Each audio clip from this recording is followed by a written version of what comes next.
I've decided to carry on my little journey through the original Xbox's back catalogue, and my next stop is a game called Phantom Crash. Phantom Crash was developed by Genki and published by Fantagram, released in 2002 as an Xbox exclusive.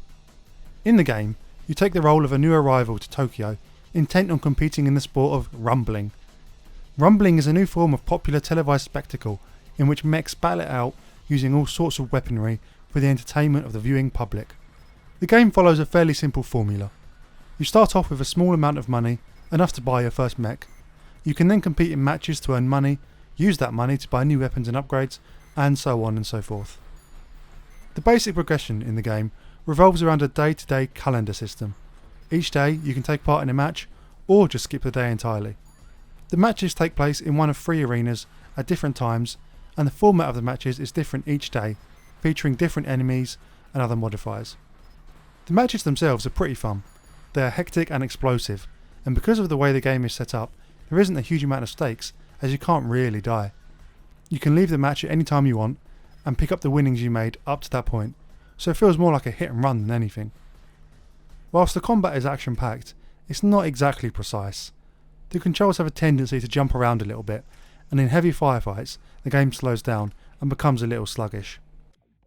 Whilst I like the design of each of the arenas, the first problem is that there is only 3 of them. After about day 20, you get pretty bored of seeing the same places over and over, and it would have been nice to have a bit more variety there. There is, however, quite a lot of variety in the customization. There are plenty of different weapons, colours, stickers and armour parts, as well as accessories called options, which range from the useful to the useless, such as having a pepper grinder or a cup holder. The shop has different items each day, which is pretty cool, because it means that every time you go in there, you can see something completely different. In addition, your mech requires a chip, which essentially gives it a personality, as well as changing some of its characteristics. These are mostly based on animals, and often brings up some quite funny lines of dialogue during a match. The best part of the game is just the overall style. The menus and music are really awesome, having their early 2000s jet set radio sort of feel to them. They also look really clean in 480p, so it's still nice to look at today. In addition, the graphics themselves during the matches look pretty good, with a lot of nice detail for a game from 2002. The game does have a story of sorts, with different characters talking to you before each match, as well as your chips interacting.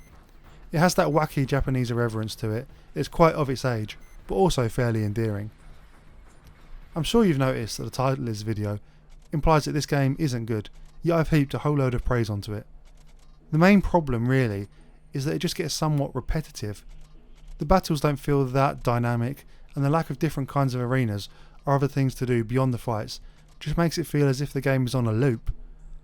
The story isn't told in a particularly engaging way either, with the little conversations here and there feeling more like flavour than a narrative. It's a shame because the game did seem to have all the ingredients to become a cult classic. If it had just a little more to it, I'd be saying this was a hidden gem that people should seek out and play. But as it is currently, it's something that's fun for a few hours, but probably not one you would want to play too much of, as it just gets stale. Goodbye!